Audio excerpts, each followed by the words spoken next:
Hello guys! Magandang araw sa inyo. Ito na naman po ako para sa aking panibagong video para sa aking munting tindahan serye. So ayan guys, gabi na nga pala ito and nag-aayos nga ako ng aming mga paninda na binili ng aking asawa kasi pinadamihan ko yung stock ng kape tsaka gatas. Kasi ito talaga yung pinakamadaling maubos dito sa aming munting tindahan. So ayan nga, habang nag-aayos ako dito sa tindahan ay nakikipagkulitan pa nga ako dito sa aking anak. Hindi ko alam kung paano ako natatapos sa aking mga gawain dito sa tindahan kung meron ako ditong anak na makulit na nakikigulo sa aking mga ginagawa. So ayan guys, alam nyo ba na ang nakakatuwa sa mga toddler kasi kapag may anak ka na toddler, so nasasabayan nila yung mga kakulitan mo, kaya pwede mo na silang harut-harutin. Ayan, ganyan, kasabay mo na sa mga trip-trip mo guys. So ganyan, nakakatuwa din pang may toddler. Kasi nakaka-high blood din talaga kasi yung toddler stage talaga sa mga anak yung pinakamakulit talagang stage, as in sobrang kukulit pag toddler yung age ng inyong mga baby. Kaya sa may mga baby dyan, yung mga newborn, yung mga wala pang 1 taon guys, karirin nyo hanggat nagpapayakap pa sila sa inyo, nagpapakarga. Kasi guys, pag gantong toddler na, ayan, pumapalag-palag na yan guys. Hindi na magpapayakap yan guys. Yayakapin ka lang yan pag trip nila. So ganon. Pero pag trip mong yakapin sila, pumapalag-palag yan, parang isda yung niyayakap mo. Anyway guys, nagpa-pricing nga ako ng mga pinamili ng aking asawa. So ayan guys, pinapakita ko sa inyo itong mga binibili niya. So yung asawa ko, yung mga binibili niya is yung mga ganito guys na may mga sale kuno, may mga discount.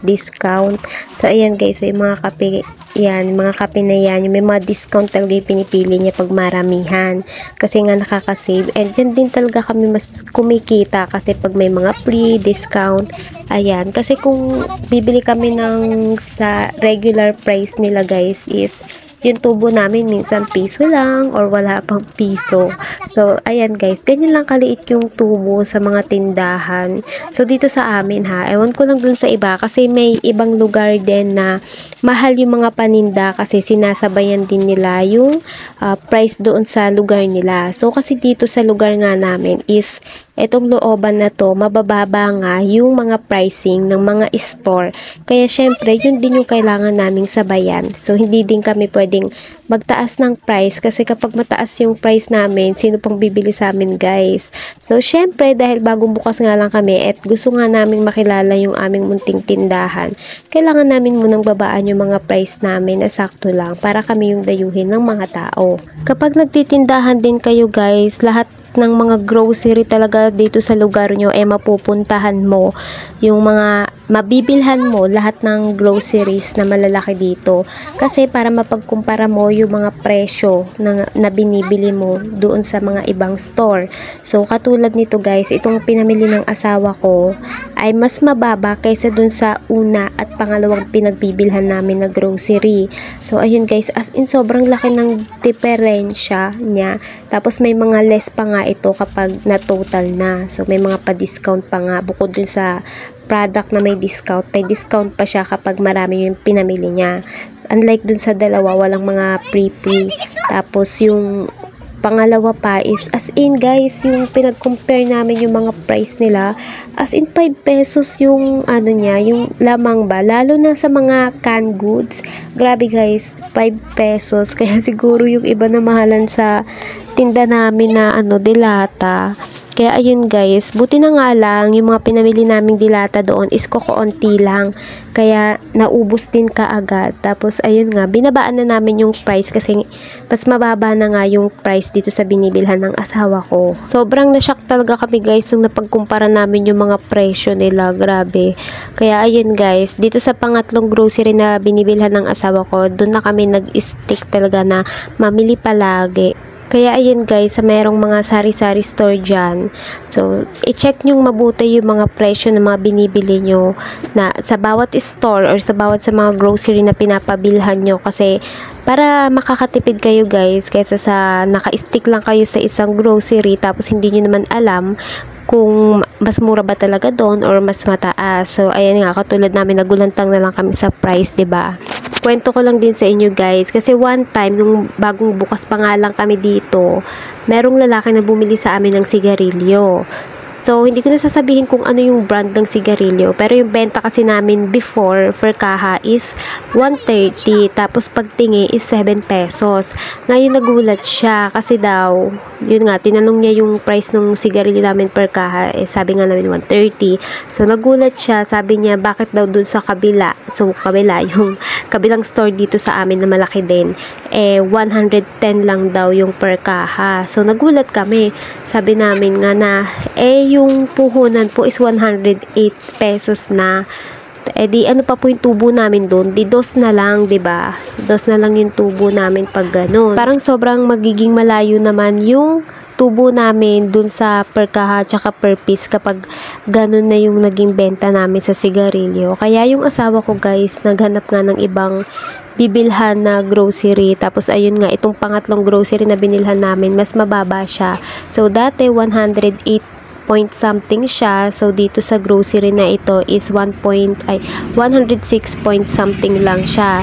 So ayun guys, sinabayan na namin yung kalaban naming tindahan na 110 pesos yung benta per kaha. At least meron kaming 4. So, pwede na yun guys. Bawi naman kapag per piece kasi sa per piece naman namin is 6 pesos. Kaya yung iba guys na nagsisigarilyo dito sa amin lagi bumibili ng sigarilyo na to kasi mas mura daw sa amin yung per piece nila kasi dun sa kabila naman 7.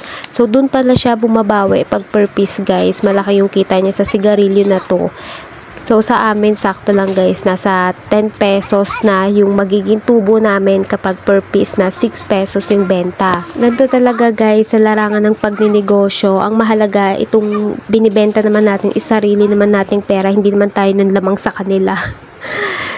Nakakatawa nga din guys, kasi nga, dito sa lugar na ito nga, pag Sunday, sarado lahat ng mga tindahan, tas kami lang yung bukas. Tapos ngayon guys, nang tumagal-tagal nga nag-isang buwan na nga kami. So napansin nga din namin na yung kalaban din naming tindahan ay bukas na rin pag linggo, tapos umaabot na rin siya ng 12 AM. So dati kasi mga 11 lang daw yun bukas, tapos nagko-close na raw. So kami lang yung umaabot ng 12. So, ayun guys, 'di ba? As in, ganyan lang talaga sa pagninegosyo. Sasabayin mo talaga yung kalaban mo. Anyway guys, balik tayo dito sa video. So, ayan na nga. At nanggugulo naman itong aking junakis dito sa akin. Hindi na ako natapos-tapos sa aking ginagawa. Itong aking anak mahilig magsulat-sulat sa mga dingding kahit saan. Pero sa papel hindi. Habang nag-aayos nga ako dito guys, naisipan kong tawagin yung asawa ko kasi sabi ko gusto ko gawin yung katulad ng napapanood ko sa FB, yung nagre-restock sa mga tindahan nila, yung may tunog-tunog guys, ayan, yung ganyan. Kaso guys, hindi ako matapos-tapos kasi hindi maayos yung video ng asawa ko, tapos may mga kamay pang nanggugulo dito sa akin na nakikigulo, kaya tinigil ko na lang tong iniisip ko. Pagdating sa mga gantong video guys, pangit talaga kabanding itong aking asawa. Tapos itong aking anak lagi nakabuntot, nanggugulo-gulo talaga sa akin, kaya nahihirapan din talaga ako mag-video guys sa mga vlog ko na to. Ay nako, hindi ko nga alam kung ba't ko ba ito ginagawa. So, nagiging libangan ko na lang talaga to guys pag wala akong ginagawa. Pinagpatuloy ko na nga lang yung pag-aayos ko dito sa aming munting tindahan. So, magpapatulong din sana ako dito sa aking asawa magsabit-sabit nitong mga paninda namin. Kasi guys, nahihirapan akong magsabit kasi nga pandak ako. So, ang height ko guys is 5 flat lang. Pero minsan di pa sure.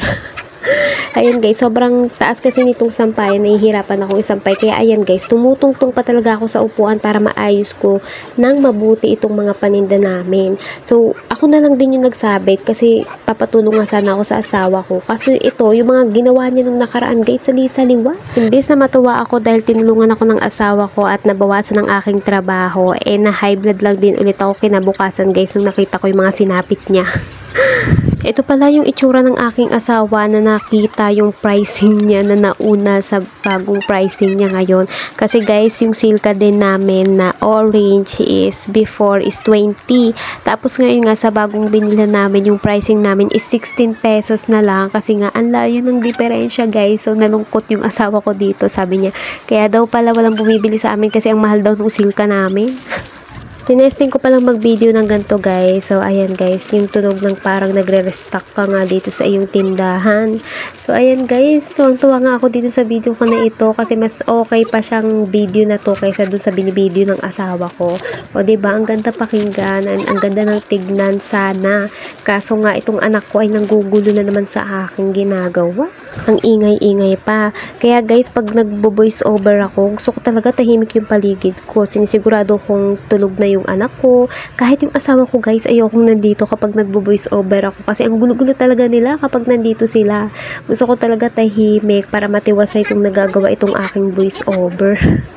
Ayan guys, at dumating na nga tayo ulit sa dulo ng aking video. So ito guys, magto 12 na kaya nagkukwenta na ako ng sales namin nitong araw na to. So kinukwenta ko na rin yan yung naging sales namin ng mga nakaraang araw pa. Tapos pinag-total ko yan guys. Sobrang saya talaga namin kasi malaki-laki na rin yung kinita ng tindahan namin. So ayun guys, na-realize namin na lumalago na din yung aming tindahan. Pero syempre, patuloy naming ipapaikot dito sa tindahan yung kinikita namin. So, ayun lang guys, na-share ko lang sa inyo yung video na ito. Kaya sana nag-enjoy kayong manood dito sa akin. So, hanggang dito na lamang ang aking video guys. Thank you for watching. Bye!